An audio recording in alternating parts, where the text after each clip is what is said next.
Magandang hapon sa inyo guys. Mag-aalasin ko na ng hapon kaya ito mag-start na tayo magkana.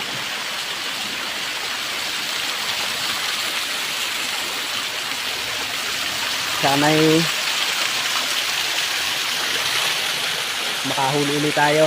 Baka tayo siswertihin.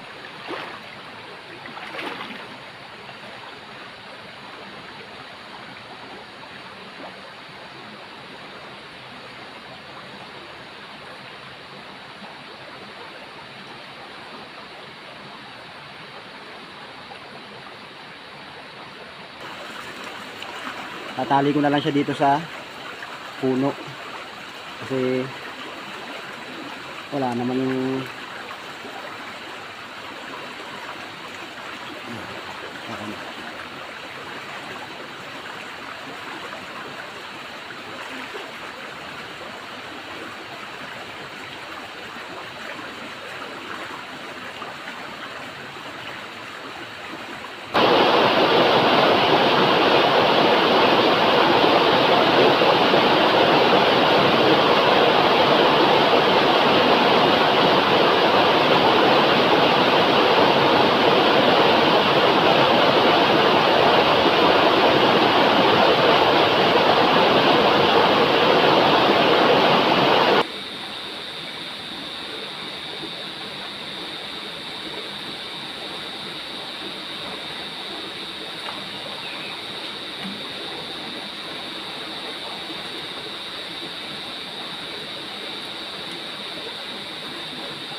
bali kukunti na ikakabit natin mga siguro mga 6 na piraso na lang to at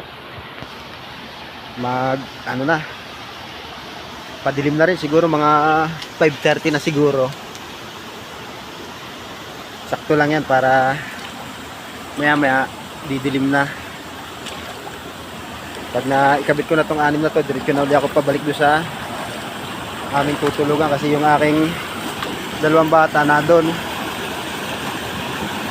yung mag-aantay yung 2 yun. Meron pa dito isang magandang spot.